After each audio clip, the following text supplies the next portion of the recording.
Fort Wayne Community Schools is introducing a new student ID system for students at all grade levels.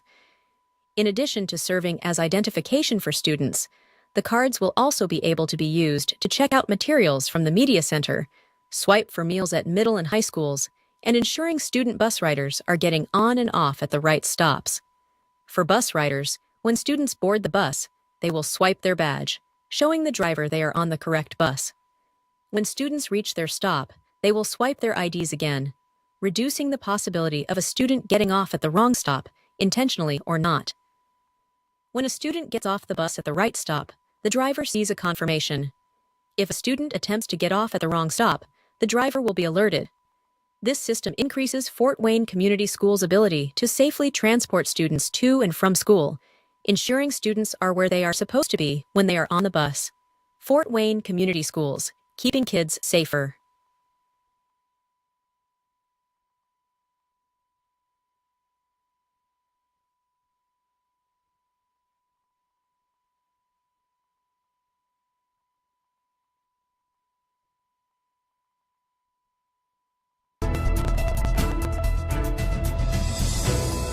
Students in the automotive program are constantly learning new skills from engine brake maintenance to auto electrical and collision repair, notably in De Leon's and Graham's class.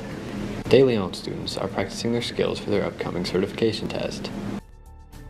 So that they get that hands-on experience of pulling control arms, struts, wheel bearings, all kinds of different things before they do a hands-on performance test where they're tested over by themselves so that they are capable of being able to pull those components off in a timely manner and correctly. While Graham students are tackling light circuit boards and their complexities. The students say that the teachers are very engaging and help make the program very beneficial for them. Classroom, you have to really use your mind, and you have to really be focused and paying attention. But saying that they love the hands-on experience of the workshop and feel that it helps them really learn their trade. I learned a lot. It's a lot of experience that I'm getting from hands-on that I couldn't learn out of a textbook, so I'm learning a lot. I'd say it's pretty effective. But the students aren't the only ones getting valuable experience from the automotive program.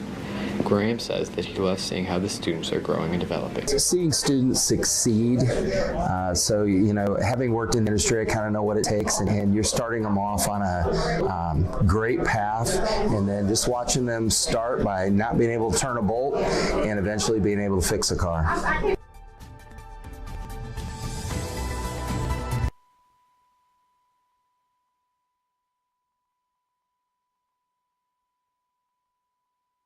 Welcome to Fort Wayne Community Schools. We're dedicated to providing your child with the best educational experience possible. We're excited to introduce to you a valuable resource designed just for you. Support Ed. Meet Support Ed, our innovative parent page dedicated to helping you navigate the world of learning technology. Whether you're a tech whiz or just starting to explore digital tools, Support Ed is here to guide you every step of the way. On Support Ed, you'll find everything you need to assist your child with their educational technology. From setting up devices to troubleshooting common issues, we've got you covered.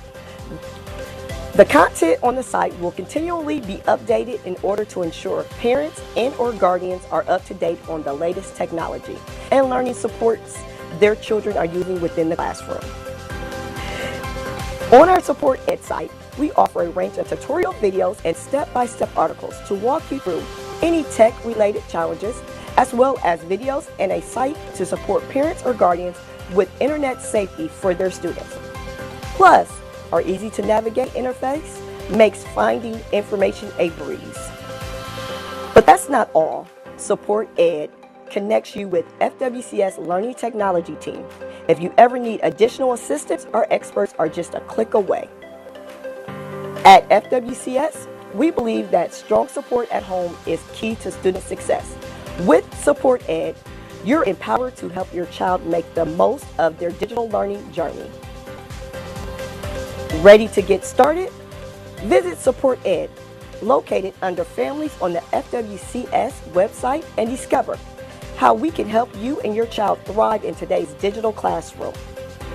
Fort Wayne Community Schools, where technology blends with learning.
Good evening and welcome to tonight's Fort Wayne Community School Board of School Trustees meeting. We begin this meeting as we do each meeting with the Pledge of Allegiance.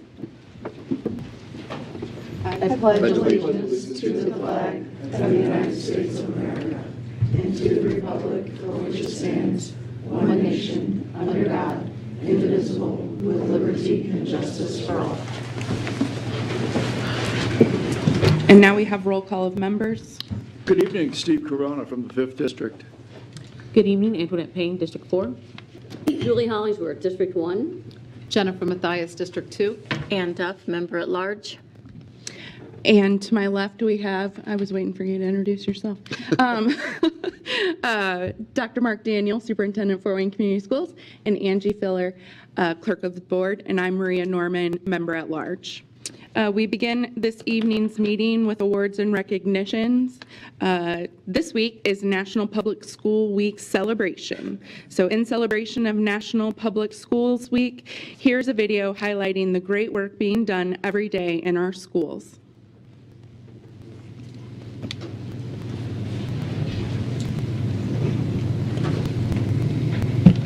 Alive and friendships blossom. Public schools. Each day, thousands of Fort Wayne Community School students walk through the doors of our 52 public schools, some online. So in public schools like Fort Wayne Community Schools, every child has the opportunity to learn and grow, from our STEM programs inspiring the next generation of innovators to the schools of success, paving a pathway to the future. Our success is made possible by our teachers, our staff, who unselfishly arrive early and stay late to ensure every child has a place to learn. We can't forget the bus drivers, cafeteria staff, custodians, support staff, coaches, parent volunteers, and community partners as well. So this Public Schools Week, let's celebrate Fort Wayne Community Schools and our commitment to transforming education to ensure students are ready for that Monday after graduation. Thank you, and thank you, Fort Wayne Community Schools. That was nice. Good job. Happy Public Schools Week. All right, that brings us to the consent agenda, which includes approval of minutes, the minutes from the meeting held on February 10th, vouchers and payroll, for period ending February 24th, and payroll and supplemental pays for periods ending January 24 and January 31, the personnel report, and required disclosures. Is there a motion on the floor? So moved. Second. Thanks, Ann. Thanks, Jen. All those in favor? Aye. Aye. Any opposed? Dr. Daniel? Okay, thank you. No old business, so we move to new business. Steve, are you up and running? Can Yes. you do A, please? It's recommended the board approve the Cable Fund Access Board originator grant from the city of Fort Wayne. The city receives a 5% franchise fee from Comcast and Frontier. Of that amount, 20% is sent to our LTV. The city of Fort Wayne provides grants for the operation of the cable access stations, which include centers at the Allen County Public Library, Purdue Fort Wayne, Government Access and LTV at Anthus Career Center. Grants are given with the stipulation that all access centers will provide training, equipment, and facilities to nonprofits wishing to produce programming that will air on one of the access channels. The monetary amount granted is based upon a percentage of active subscribers to Comcast and Frontier Communications. LTV is operated by the district, serving as the K-12 educational access channel for the entire city. The primary purpose of the Cable Fund is to enhance public educational and government access television within the city of Fort Wayne through the effective use of cable TV franchise fee receipts. And Elizabeth Lord Carey, our LTV coordinator, is here to answer any questions about this recommendation. Thanks, Steve. Is there a motion on the floor? So moved. Second. Thanks, Ann. Thanks, Julie. Any questions for Elizabeth? Do we know how much money? We see the percentage, but Yes, we do. not know how much money it changes every quarter. We get paid quarterly, and the last installment was $31,000. All over the course of the 2024 year, it was $141,000. Is the number dropping? Are there fewer subscribers? Yes, there are fewer subscribers. The number has been dropping for the past decade since I've started working with TV. Yes. Thank you. Okay. All those in favor? Aye. Any opposed? All right. Tony, can you do the next one? Yes. Thank you. It is recommended that the board approve the Cable Fund Access Board non-originator grants from the City of Fort Wayne for a total of $77,837.46. The City of Fort Wayne provides grants for nonprofit organizations within the city through CFAB. Grants are given to nonprofits with the understanding the organizations will provide programming to one of Fort Wayne's cable access stations, including LTV. Grants cover some equipment costs for schools. In 2024, FWCS was notified of the award with the grant being received in January of 2025. Again, Elizabeth Carey is here to answer any questions. Thanks, Tony. Is there a motion on the floor? Move to approve. Second. Thanks, Jen. Thanks, Ann. Any questions for Elizabeth?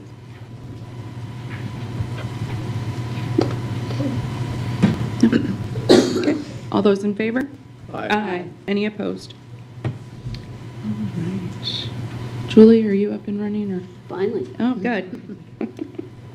This is the Title I Part A Basic and Neglected Grant for 24-25.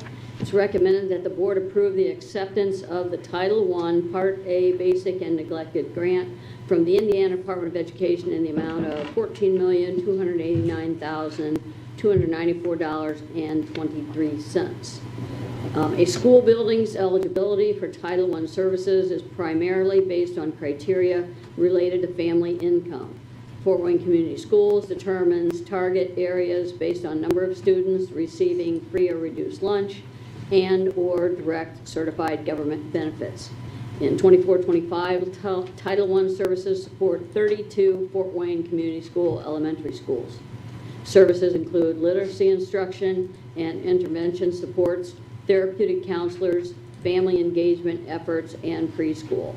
Students who receive free or reduced lunch and live in Fort Wayne Community School Title I school attendance areas but attend non-public schools are provided supplemental instruction through a resource teacher or tutor, instructional assistant, or service provider. Additionally, Fort Wayne Community School students who are experiencing homelessness and students who reside at Crossroad Children's Home, an institution for neglected children, receive supplemental educational services through Title I. The grant is managed by Kimberly Brooks, Title I Director, who's available to answer any questions. Thanks, Julie. Is there a motion on the floor? So moved. Second. Thanks, Ann. Thanks, Tony. Any questions for Kimberly?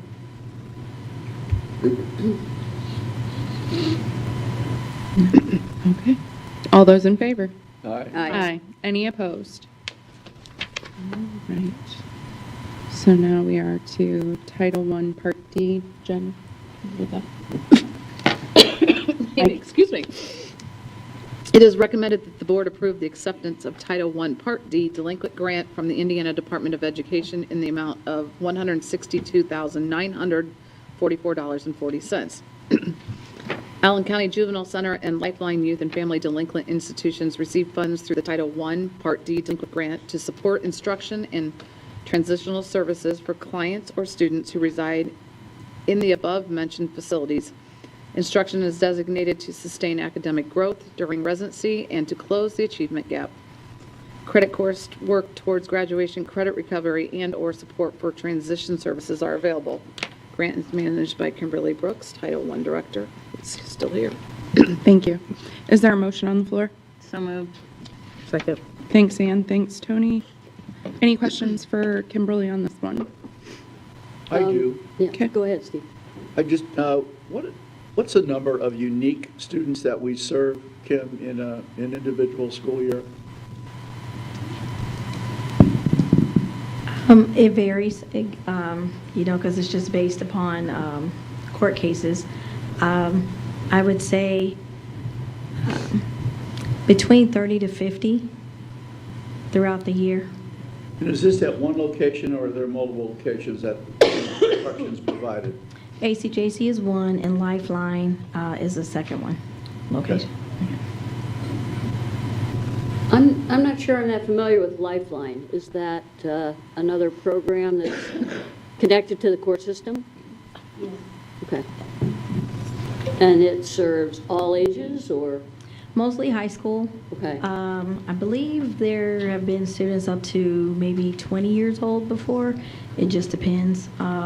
That's a little more of a fluid type facility where students come and go. It's based more on work skills, work study programs as well there. But they do have a brick and mortar facility? Yes. In the county? Yes. The teachers are our teachers, Fort Wayne Community School teachers? Provided through Title I, we do have tutors that are there, but the other teachers who are there during the day, I'm pretty sure are education funded. They're ours. Okay. Any other questions? Thanks, Kim. All those in favor? Aye. Aye. Any opposed? All right. Ann, are you up and running? Okay. It is recommended that the board approve the acceptance of the Early Literacy Achievement Grant from the IDOE in the amount of $621,548.64 to support the statewide goal of ensuring 95% of Indiana's third grade students pass IREAD 3 by 2027. The Early Literacy Achievement Grant awards funds to Indiana Public School Corporations to support early literacy efforts. In order to be eligible for a stipend, staff members must meet the below. Contributed to literacy instruction for students in preschool through third grade during the entire 2023-24 school year. Received a rating of highly effective or effective for the 23-24 school year. Maintain employment with FWCS at the time of funds being distributed.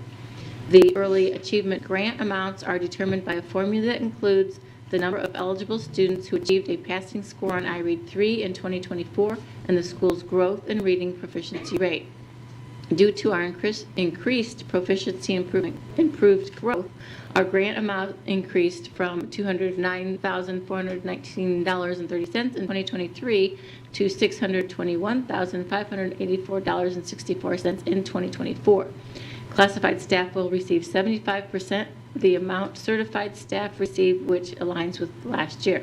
Certified staff will receive approximately $688, and classified staff will receive approximately $516 before deductions. And Dr. Joe Brown and Rosie Shipman will be available to answer questions. Thanks, Ann. Is there a motion on the floor? So moved. Second. Thanks, Ann. Thanks, Jen. Any questions for Dr. Brown or Rosie? So how did we achieve such a large increase?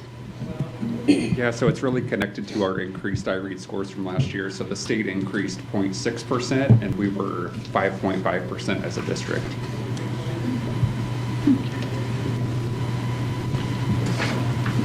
Is there a qualifying criteria to receive this grant? I mean, do you have to be directly involved in literacy instruction? Because I know, there are teachers that teach literacy, and, I mean, you can use any subject matter to teach literacy, so.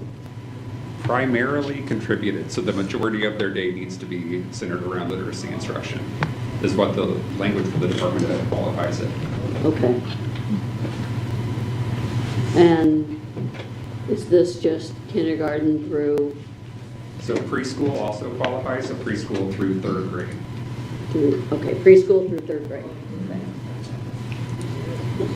Not fourth grade if you have students who have to take the IREAD test again? No. The number of teachers that receive this? So the total number of staff is 848 staff members. Last year it was 850, so pretty consistent. Boy, I wish we realized this gain in every line item. Huh? Nice work. Congratulations. All those in favor? Aye. Aye. Any opposed? And now we are to the removal of outstanding warrants. It is recommended that certain checks be removed from the record of outstanding warrants. A complete listing is attached. Indiana Code 5-11-10.5-2 states that all checks drawn from public funds of a political subdivision of the state of Indiana are outstanding and unpaid for a period of 2 or more years as of the last day of December of each year are considered void. Attempts are made to notify all persons or vendors who have outstanding checks valued at $10 or more. And Rosie is here to answer any of our questions. Is there a motion on the floor? Move for approval. Second. Thanks, Julie. Thanks, Ann. Any questions for Rosie?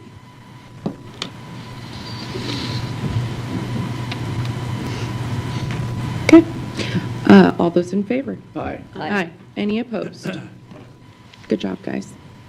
All right, so that ends our new business. So that leads us to reports. And this evening, the College and Career Readiness Department will highlight the 21st Century Scholars Program and current middle school programming, offerings, successes, and impactful outcomes. Questions will be answered by Shanita Bolton, Executive Director of College and Career Readiness, and Alan Miggins, College and Career Readiness Manager. Good evening. Good evening, President Norman, FWCS Board of Trustees, and Dr. Daniel. This evening, we are here to highlight some of the work that is taking place in the College and Career Readiness Department. This department has had the honor of previously updating you on the Gear Up program, Be Instrumental program, athletics, Schools of Success, and in addition, you have received updates from both Career Academy and the AMP Lab that are a part of our team. Tonight's focus will be on the 21st Century Scholars Program and the programming that is taking place at the middle school level. Alan Miggins, College and Career Readiness Manager, and 3 amazing middle school students join me tonight for this presentation. We also have our middle school student advisors present in the room. We would like to begin our presentation with a video.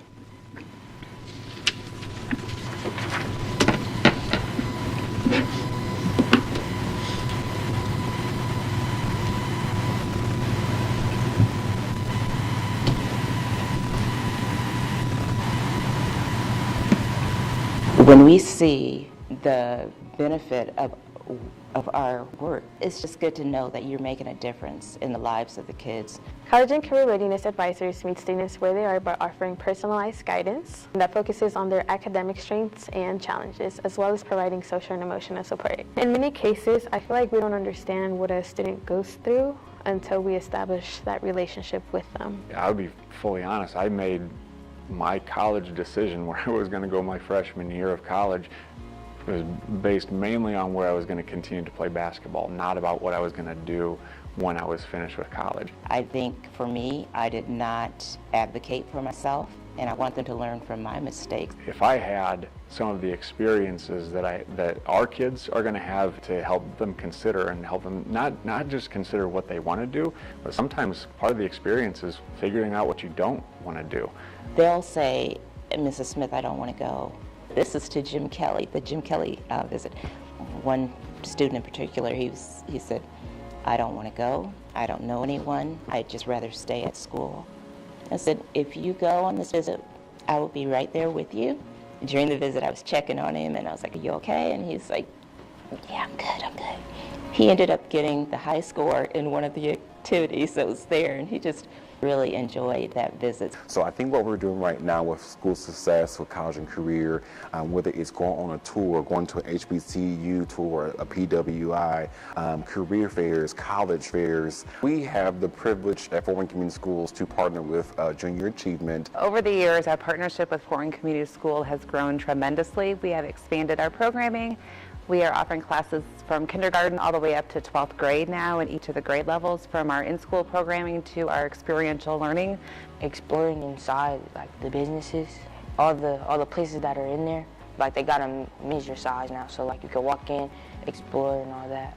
Usually in a classroom, they just give us a book and tell us to do something, but here they can show us basically what's going on. I think the students of Fort Wayne Community Schools get to see more opportunities of what's out there and what's in our community. Students are working together in groups. It's that critical thinking piece, as we know, is one of our competencies, right? And so students have an opportunity to really critically think, oh, so if I do buy my first home, that means I am responsible. And so how do you financially plan for those emergencies? It's really important for the students to have those hands-on, to step out of the classroom and to go someplace and learn about personal budgeting and personal finance. I have a sort of idea how I can manage my money more economically. Whether you're a parent, a teacher, a staff member, if you can have any way to experience some of these things, there's just an amazing revolution of things happening here in Fort Wayne. No one can ever take away your education, and no one can stop you from having the knowledge that you need to be a success in life.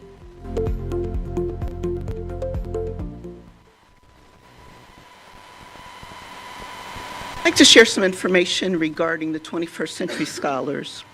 As you know, during the early 1990s, the primary purpose of the Indiana 21st Century Scholars Program was to help low-income families with the ever-increasing college cost. The scholarship pays 100% of tuition for an eligible Indiana student that is going to a college or university. Those who are attending a private university receive a partial tuition support from the program. At the passage of House Road Act 1449 in 2023, 7th and 8th grade Hoosiers who were financially eligible for free and reduced lunch were automatically now being enrolled into the program. This began just last year. All students are required to be an Indiana resident, be automatically enrolled in the 7th and 8th grade program, be a U.S. citizen, meet the family income eligibility, have a 2.5 GPA, and I want to stress that because sometimes students think they can slide through with a 2.4, complete the Scholar Success Program, earn a high school diploma, and complete the college requirements. I want to talk a little bit about the annual income for families and what this means. It's important to note that the state conducts a financial means assessment once students are enrolled in the program. They conduct this at the end of their 8th grade year as well as the senior year to ensure students meet the financial criteria to qualify for this scholarship. Scholars must be a member of the household that meets the annual income by the household guidelines. Unfortunately, this does place a negative impact on some families who do strive to better themselves. Once they fall out of these guidelines, the student no longer will receive the scholarship. All right, Ange. There we go. Thank you. During high school, students must complete 3 required programs each school year. The College and Career Readiness Department works closely with students at each high school to ensure they are fulfilling the requirements listed on the screen. I would like to highlight that many of these requirements are met because of the students' engagement with College and Career Readiness and now our Schools of Success program. I have a little delay on my clicker. 4 years ago, the state added additional requirements for students who receive 21st Century Scholarship that matriculate to college. Each year of college, the student must do the following: complete 30 credit hours, maintain satisfactory academic progress, file their FAFSA, identify one mentor or champion, and complete 1 college engagement and career engagement.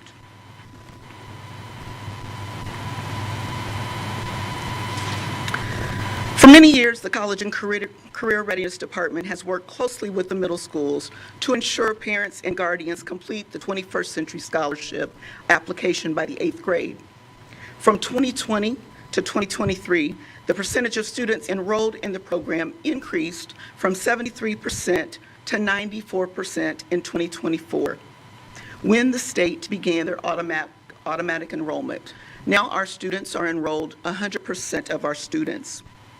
Each student still is required to set up a full account.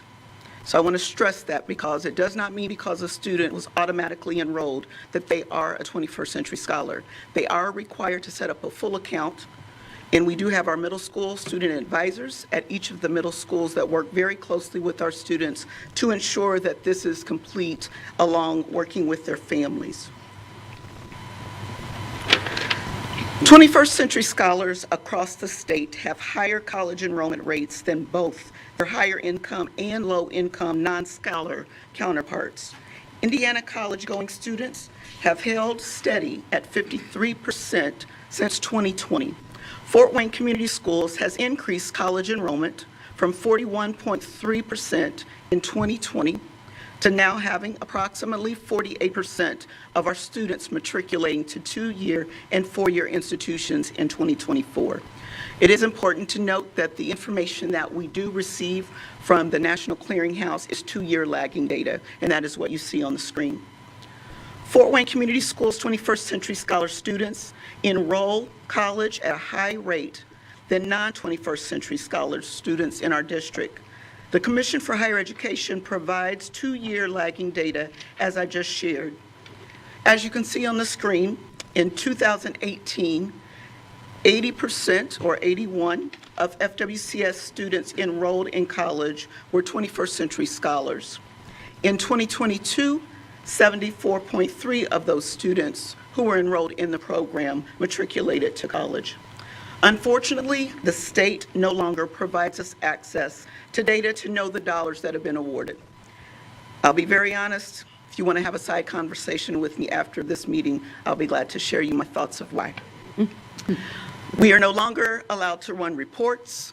Matter of fact, we can only log on to pull the data for the current students. So if I cannot run any longer data for those students who graduated in 24 or earlier. At this time, I would like to introduce Alan Miggins, the College and Career Readiness Manager, who will share some of the middle school programs and activities that our office provides to students. Thank you, Ms. Bolton. Good evening, President Norman, Fort Wayne Community School Board of Trustees, and Dr. Daniel. I'm excited to be here before you all to share what we've been taking place in our middle schools as it relates to college and career readiness. Junior Achievement empowers our students to see develop skills for economic success. JA's program focus on entrepreneurship, financial literacy, and work readiness through experiential learning. One of the items that I would like to share with you today is how we prioritize and provide 6th through 8th graders with transformative experiences. You may have heard about JA BizTown, which is a financial literacy experience for elementary students, and JA Job Spark for both middle school and high school. One experience that I will highlight today is JA Finance Park for all 8th graders. Since 2021, we have seen an increase in a number of 8th graders, attending Junior Achievement provided at each middle school. Please note, for this academic year, we are currently close to almost 1,000 middle schoolers who've already attended JA Finance Park, and we have quite a few more schools who are scheduled to attend this spring. In addition to JA, all 7th and 8th graders have the opportunity to experience and attend the Jim Kelly Career Pathway Center. The Jim Kelly Career Pathway Center operates through a collaborative effort between Fort Wayne Community Schools and Boys and Girls Club in Fort Wayne. Middle school students are exploring careers through real-life experiences, learn what they need to accomplish in high school to prepare for careers after graduation. Students are immersed at the early age of hands-on activities that connects to the high-demand career fields that are available at the Allen County, in Allen County and the United States. We launched a pilot in 2022-23 and fully committed to all 7th and 8th graders in year 23-24. Currently, we have over 2,000 middle school students who have had the opportunity to experience Jim Kelly Career Pathway Center and this academic year. This academic year, we're currently having students work on welding, construction, and coding. The College and Career Department also provides visit experiences to the FWCS Career Academy sites. The Fort Wayne Community Schools Career Academy serves our students with a broad array of careers and technical programs. During each visit, we focus on new technology, the importance of developing strong ethnic and career skills while acquiring a desire to learn and gain a sense of personal achievement. By allowing the middle schools to attend these experiences before high school, it prepares them as they begin for their future. Most importantly, we educate all middle schools that all career academy programs offer industrial certificates, licenses, and dual credits, preparing students for in-demand jobs and post-secondary education. It is an honor to share that we have close to 500 middle school students to attend the Career Academy visits. And we have a little over 300 who attended last year. So at this time, I'm going to share a little bit more of our programs that we offer for our students. AMPLAB visits, AMPLAB visits is another experience that we provide our students here in middle school. AMPLAB is truly a unique and provides an opportunity for FWCS 11 and 12th graders to enhance their educational experiences through the challenge of solving real-world problems for business industries. Our students get to explore their passion and their talent in a unique learning environment, in an innovative and collaborative setting. We want our middle school students to visualize themselves at AMPLAB through a small group tour, informative sessions as well. Many times they are allowed to briefly have hands-on activities with the current AMPLAB students and the faculty to get a taste of their half-day experiences. As you can see on the data above, in 2023-24, over 160 students middle school students have visited AMPLAB, and we look forward to our spring 2025 visits as well. Now I'm going to share with you all a few more opportunities that we offer our students. JA Finance, Jim Kelly Career Pathway Center, and Career Academies is just a few of the experiences that we offer our students. We currently offer career assessments and lessons via Naviance, individual counseling and college and career advising from our middle school staff, elementary workshops K through 5 in the fall and the spring. I do want to share this past weekend, we partnership with L3 Harris and Lego STEM, and we had over 111 middle school students attending this last weekend. Middle school workshops 6th through 8th grade in the fall and the spring.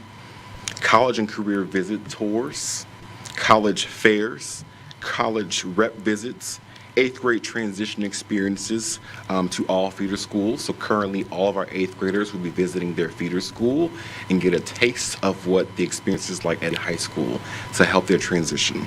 6th grade experiences, we utilize the Parkview Mobile Labs for our 6th graders as well. College fairs, career fairs in the classroom. We also welcome in guest speakers from our community to come in and speak to our students that are a lot career focused. We also provide enlistment opportunities for our students. We currently are partnering with the JA, this year, and in April, we will have all 11 and 12th graders attending the JA Ignite, which is an opportunity for college and career fair for all 11 and 12th graders across Allen County. We also provide police and fire science experiences as well. The Poor Arts Center for music and summer camp opportunities. Now, I would like to take this time to invite our 3 students up to the podium to share their experiences. You guys can join me, please. I'm going to welcome in Lynn Thuya. She's an 8th grader at Lane Middle School. I'm also going to welcome in Christopher Flores, who's also an 8th grader at Tolles Middle School, as well as Mr. Brandon Phillips, who's also an 8th grader at Tolles. And they're going to take the time and share their experiences with college and career readiness. Who wants to go first? Lynn?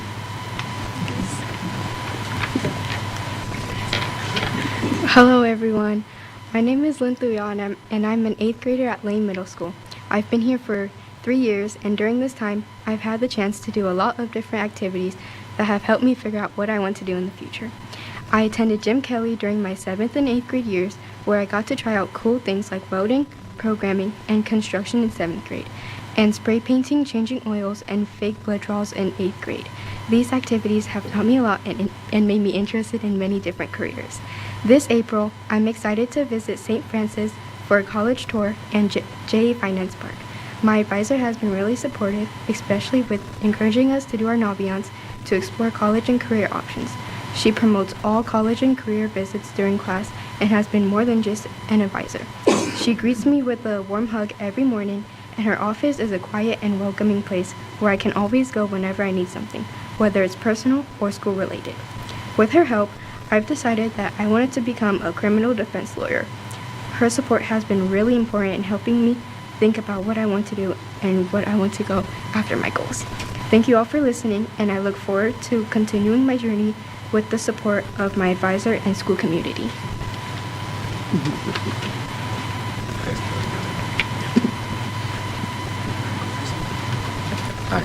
Hello, I'm Christopher Flores. I go to Toes New Tech. Hello, my name is Brendan. I also go to Toes New Tech.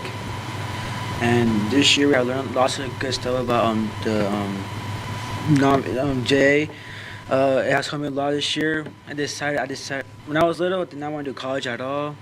But this year I now know that I want to do college because they have good education. They give us gave us great stuff.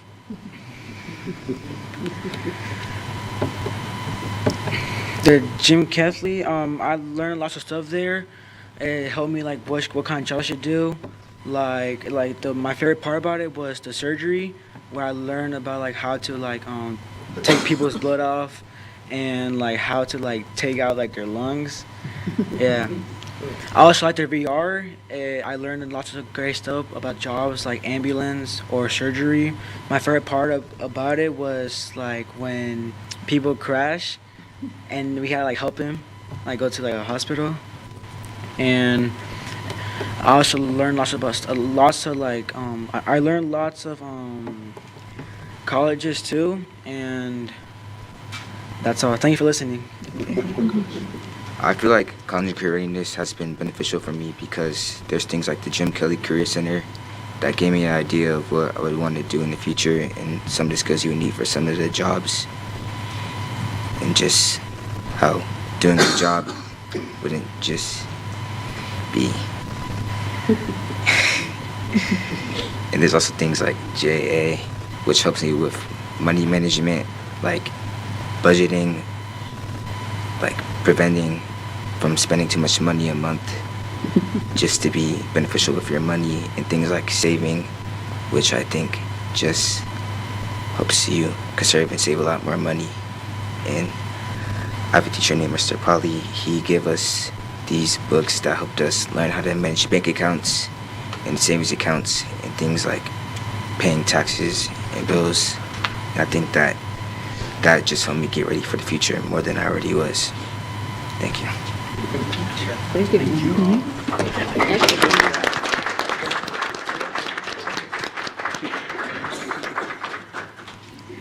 So first of all, I'm very proud of our middle school students. We are preparing them for the Monday after high school, and part of that is being able to speak in front of individuals. So I'm very proud of all three of them. At this time, we'll take any questions that you might have. I have a couple of questions for the students. Anyone can answer. So you had just a taste of a lot of different careers that can actually happen at Jim Kelly. Did that help you think about not just those careers, but potentially, like you had mentioned, this first young man had mentioned that you didn't even think about going to college before, but this has opened your eyes to what college and opportunities it can give you. So does that get you thinking about, those are specific things each day. I'm hoping that you'll realize there's thousands times 1,000 more careers out there. And has that helped you? Yeah, it has been a lot. Have you thought of something new from that? Or I was thinking about doing carpenter, but when I was little, I thought college was useless because how much we had to spend, it was 40 grand a year. I thought it was bad, But like when I first went to college and career, I also thought it's gonna be like horrible too. Like it's gonna be useless. But as I like went on, learned about like bills and like how we're gonna like grow up and have jobs, how many how much we had to spend a year. I realized that I realized to do college this year, and it has like they have great education. They give us lots of jobs opportunities, and teach us lots of things. Great. And I'm sure you can go for a lot less than $40,000 a year. Be a researcher. Anyone else want to respond? I feel like that it's just overall giving me a better idea of what I wanted to do in the future because it mentions things like some skills that you need for certain jobs and whatnot. Okay. Thank you. I have another question for the students. Sometimes when you have these experiences, it's almost beneficial to see what you don't like about a job. Can you tell us about what your favorite thing at the Jim Kelly Career Center was, and maybe what was your least favorite? I like painting the windows and the cars because I thought it'd be like a good thing to do when you grow up. Like the thing I like about it, like we get to paint it in the VR. That was my favorite part about it. I really liked it a lot, and it shows like our best scores, like what we need to do in the future and stuff. My least favorite thing was probably the surgery. Yeah, I found it disgusting. I don't know. I just saw lots of blood, and I kind of like found it disgusting. Was that VR too? I mean, no, it was like we had like play like a game. A little mini game. It's a simulator of surgery, so they use a computer and they have surgical instruments and they mock it out. But they have a point. They're trying to help us in the future, like what kind of jobs you do, like surgeries. Okay, so for me, like him, my favorite was painting the car because it was fun, but it also shows like you have to be very careful with what you're doing. And my least favorite was probably the drawing blood because the feeling of the pop was kind of disgusting. My favorite part was drawing the blood because I'm really interested in like nursing. My least favorite part was probably the welding. I didn't really like that. Okay. Great. Good feedback. Yeah, good feedback. Thank you. Thank you. Any other questions? I have a couple of questions for Shanita, but if you guys. Okay. You're welcome. Thank you. Thank you. Guys did good.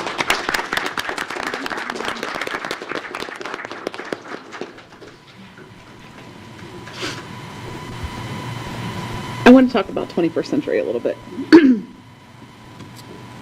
We talked about all 7th and 8th graders automatically being enrolled. But do they have to be in the free and reduced lunch for that automatic? How are students qualified to be in the free and reduced lunch? How do they do that? Is it earlier than 7th grade? How does that work nowadays? So our nutrition services still gets that list. Part of that is built upon, and Rosie, you can also respond to this because I don't want to not answer this question correct. Also, I know is on books as well, so the form that they complete that. But Rosie, do you want to add just to? We no longer get any type of curriculum materials out of it, but the free and reduced app, it goes through the system of Food Nutrition Titan. That's collecting that one. And how does the state collect that information? So how do we know it's accurate is what I guess I'm trying to figure out. We have 30,000 kids, and how do we know that every... The parent actually fills out the information, okay, and then it is sent on. We also will, during registration this year, we will also be doing another push to get the information from the parent, and then we send it on to the state to have it certified that way. And so are we pushing at this point for every student to fill out, regardless of whether they think that they're eligible or not, or not? Yes. Because those state requirements up there that they had, I believe if we are to go along the path of everything else, that was a certain percentage of free and reduced lunch. Like our vouchers are expanding to universal. Is 21st Century going to expand to universal unlimited incomes? It won't surprise me. So then, keeping our students involved in that, you'd mentioned there's 2 times that they have to qualify, and that is So once how? once they've completed their information in their application, they take that information, the parents or guardians must provide Social Security information on there. So once that is entered, they, of course, then align that with their IRS and their tax filings, and they determine then if a student meets that criteria. So they do that at the 8th grade, once they all have been enrolled, and then they'll do that again before the student graduates to ensure they still meet that. The hard part for many of our students is they can get all the way to their senior year thinking they are a 21st Century Scholar and be told your parents make $200 too much and no longer get that funding. And that change came about in what year? That has now, they've been doing the means assessment for seniors as long as I can remember with the 21st Century Scholar Program. They just started doing it at the middle school level now that they do the automatic enrollment. Okay. So do you feel like we're missing some of our students still?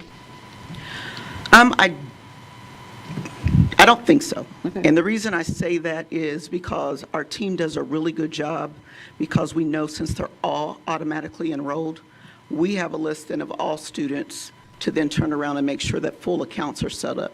When we go into the system to set it up, we know that then they're enrolled. So new students coming in, do we miss a few here and there? But I feel pretty confident we are at least in the 90th percentile or higher of our students that are enrolled into the program. Do we know how many students that are automatically enrolled are now not getting the funding once they get to that senior level? Unfortunately not, because that's data they don't share with us. So I've read that they're going to start using 21st Century for CTE training. Have we got any more information on that? We have not. Because the whole premise of 21st Century was to send more students to college. I understand CTE is a great thing if that's the road that they want, but if the state is wanting to increase kids going to college, but now we're going to offer another option, what's that going to take away from our students?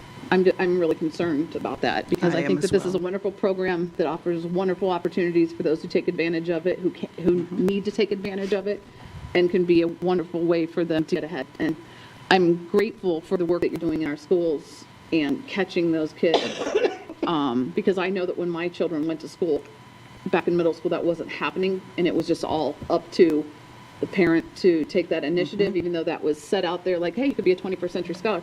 And people have different times of their lives where they need to know what direction their kids can go in, and that gave those parents hope for that. Now, doing the means test again before their senior year and cutting them off, and I've seen that personally happen in the financial aid office for a child, and it's a terrible thing that the state did. I don't think the rollout was very good of that. I mean, a kid went to school thinking he got 21st Century, and you got one-time stipend of $2,500. That's correct, and that's what they do.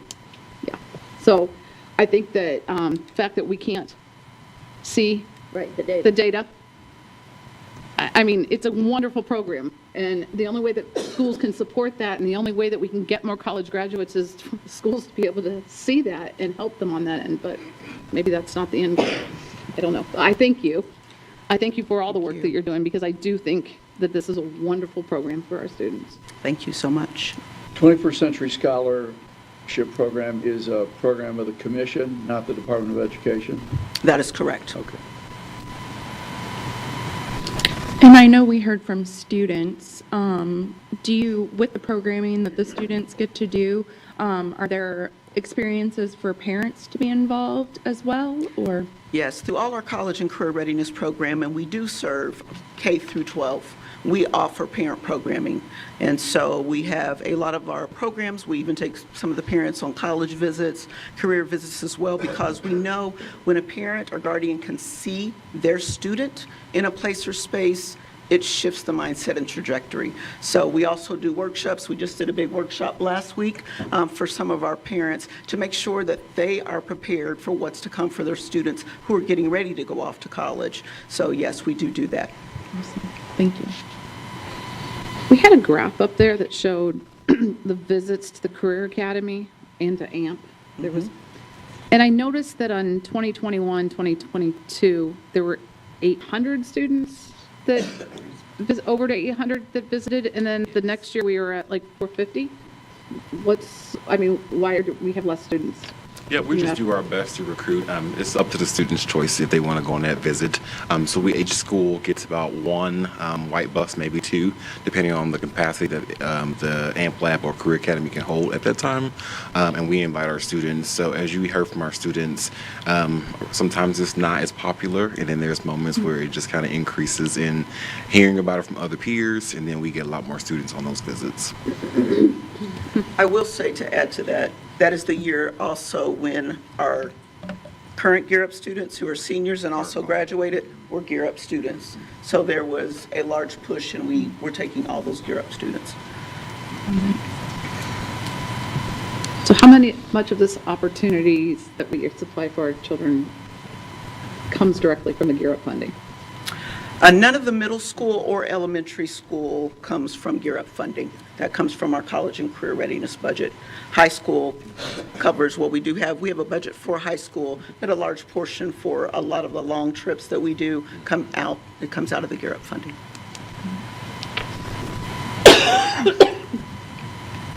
Anything else? Thank you so much. Thank you. Yeah, absolutely. All right. That brings us to board member comments. No comments this evening. Thanks, Steve. Tony? Just want to say thank you to the students who spoke this evening. I know it's hard to get up here and speak in front of a large group of people. I still don't like talking in front of people. So great job, you guys, telling us about the things that were interesting to you. I also wanted to say to the students who I got to see a few of the students that did the 3DE competition, and they were so amazing. I wish I could have saw all of the competitors, but just some of the ideas that they came up with to answer the problem to RB was great. So, sorry about that. One comment about the work session that we had prior to this meeting. Someone else may comment on another bill, but I'm going to comment about there's a bill that passed the Senate. It's called Senate Bill 518, and what it does is require districts who pass referendums to share that revenue with charter schools, and I hadn't seen this before, but also possibly share your debt service levy with certain charter schools. That was kind of new to me, but I'll speak for Noah since he's not here, but he chimed in that this is kind of taxation without representation. Anybody who's studied history knows that that's anti-American. But charter schools have unelected school boards, so you have no voice in how that charter school might be run, yet they may be taking your tax dollars. You also may not have representations because some of our students may attend a charter school in East Allen or DeKalb County or Whitley County, and our tax money would go to those charter schools. And again, I pay library taxes to the Allen County Public Library. I don't pay it to the Huntington County Public Library. I assume that my tax dollars are going to be used in my community to improve my community. And this bill does not do that. And the other issue is that many charters are privately run, and they are in buildings that are privately owned. So our tax dollars are going to subsidize a private business. And I don't believe that's the idea of property taxes. So that's Senate Bill 518. It is now in the House for approval. It's in the Ways and Means Committee. And if this is of concern to you, I hope that you write your representative and share your concerns. Thanks, Julie. Jen? I normally go on and on about what's going on down at the State House. I first of all want to, that's a gloomy topic in general for me. But thank you to our middle school representatives who are here today, because as we heard from these students, you're not only there to give them ideas on careers. We heard from a few of them of how important you are into their critical thinking about what's their future looks like. You're important to them, and sparking their imagination on what's out there and the possibility, whether college or whatever the career is behind that, you're making a difference. And I just wanted to thank you. Thank you for spending your time with us tonight. It's not always an exciting meeting to sit through, but all of these bills that are at the State House impact every single thing that we do for you. And having you here and having those extra people in our schools, you can read more, or you can pay attention to the state bills, the budget bill that's going to impact us. Their public school is under attack in the state of Indiana and it has been for a long time. It's just coming at us fast and furious. And these people that I sit up here with, every single one of them, every child, family, staff member, teacher, administrator, they're all important to us. And the only way that we can be a voice is for everybody to be a voice.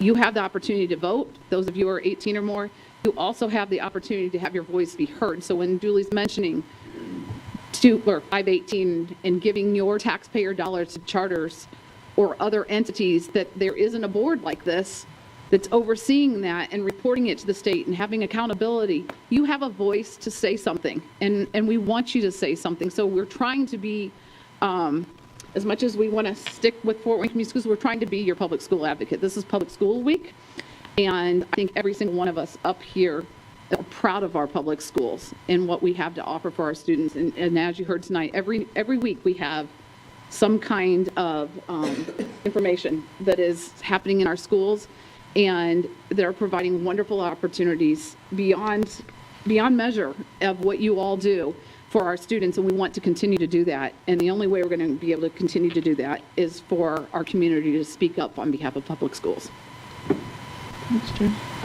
Well, since it is National Public Schools Week, I attended public schools from K through 12, and my public schools provided a safe place for me. They provided a place where I felt welcome, where teachers showed love towards me all the way through kindergarten through 12th grade. It was just a great space for me. It made me who I am today.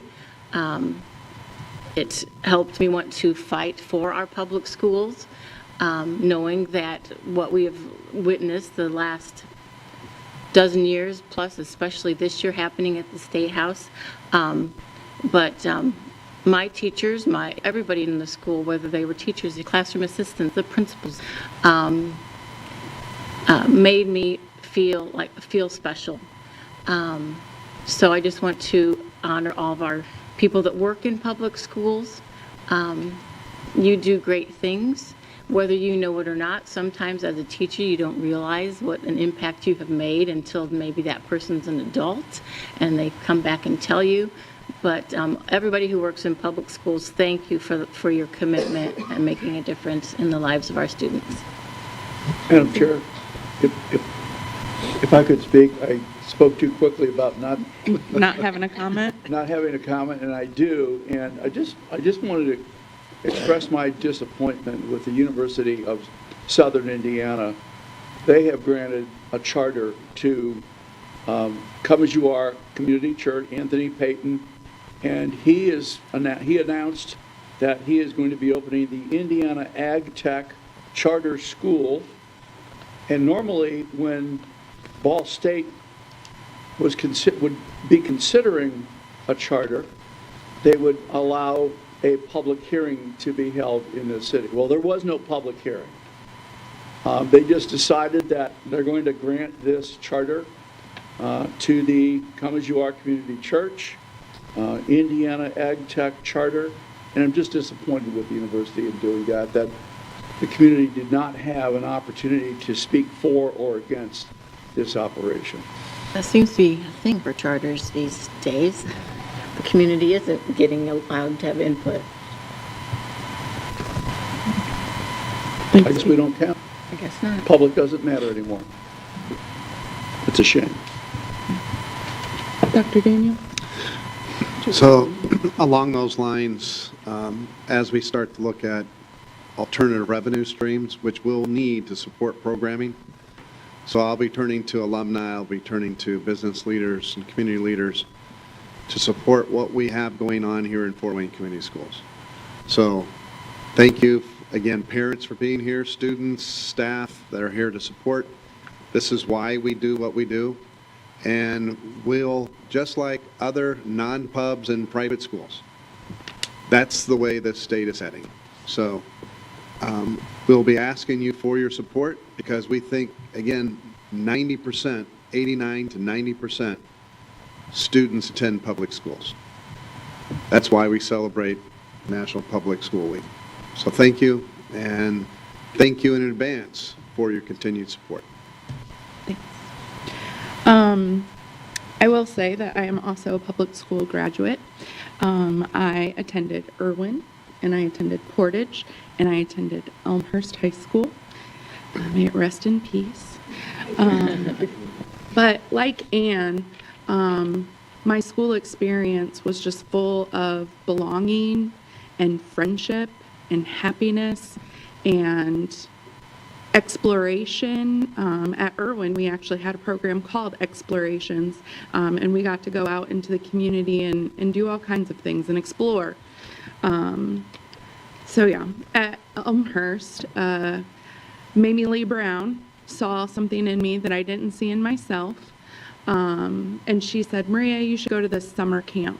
And I was like, to me, it was just a way to get out of my house for a week in the summer, but it literally changed my life. I'm a first-generation college student, so my parents weren't, let's go on a college visit, let's explore, let's see, like Shanita's wonderful programs are doing. So I got to spend a week at DePaul University in between my junior and senior year. And then come my senior year, it was the only university that I applied to because of that summer camp, because of Miss Lee Brown at Elmhurst High School. And so there are people in every one of our buildings that are making a difference in students' lives. And I know we have a lot of people that the outside world thinks you work 8 to 2 and you have summers off and it's just the cushy thing. But you all are there hours before students get there. You stay hours after it's time to go home because we have such amazing extracurricular activities that we offer for our students. You're there on the weekend. I saw this weekend we had speech and debate, we had fire, swimming, all kinds of things. So, and summer's off. Yeah, okay. Teachers are doing training, professional development, writing curriculum. I feel like you didn't really get summers off, so it's laughable. What I want to say is that with the state budget, there will be deficits, and those are things that none of us up here want. I don't think anybody in our community wants. We are all very proud. I know that Steve, we're going to give you an honorary diploma from Fort Wayne Community Schools. He's the only one who doesn't have one, but we'll count him. But this school district means a lot to all of us. We're all invested. We've sent our children through this school district. And I know that when I got on the school board, I wanted to share my experience, because if it wasn't for Fort Wayne Community Schools and the education that I received here, then I wouldn't be where I am today. And Miss Lee Brown changed the trajectory of my life. I don't know that I would have ended up at DePaul University. And I honestly don't know that college would have been in my path. I'm not sure. I don't know. Thankfully, Miss Lee Brown stepped in. But education will change your life, and I want education to change all of our students' lives. And if the state keeps taking and taking and taking, and we have to remove opportunities for our students, that's going to make me sad. Because I want all students in Fort Wayne Community Schools to have the same experience that I had, that you have people in your buildings who love and care about you, who are going to change the trajectory of your life. They're going to spark something in you. And Fort Wayne Community Schools is just going to come around you and offer you all these great opportunities. So if you love our school district as much as the school board members do, and I hope that you do, I do hope that you stay involved with the state budget that is currently proposed. We would lose millions of dollars, and I don't think any of us want to see that happen. So we all write our legislators all the time, and they probably are tired of hearing from us. So a good email from somebody else out in the community is probably a good idea, so that they're like, oh, people not the school board are writing us with concerns. So, but thank you so much to everyone that works in our buildings and in all of the auxiliary buildings and doing all the things. Like Ann said, you are having an impact on students' lives. Yeah, so thank you so much. I've heard the Maria Norman story before, and I thought you had a pretty good high school math teacher. Oh, yes. That's why you went into math, right? You know, it's funny earlier when somebody was like, the math ain't mathin', and I was like, it made me think girl math, but I did. I had an exemplary math teacher. And for those who haven't heard the story, it was Julie Hollingsworth. It was Julie Hollingsworth. Yes, I had her twice in high school. I had her for geometry in 10th grade, and I had her for discrete math my senior year because I didn't want to take calculus. Both fun stuff. But yes, that's why when I do math, my math is mathing. So thank you very much, Ms. Hollingsworth. So, all right, and with that, I think we're ready to adjourn. Move to adjourn. Second. Thank you. All those in favor? Aye. Aye. Thank you.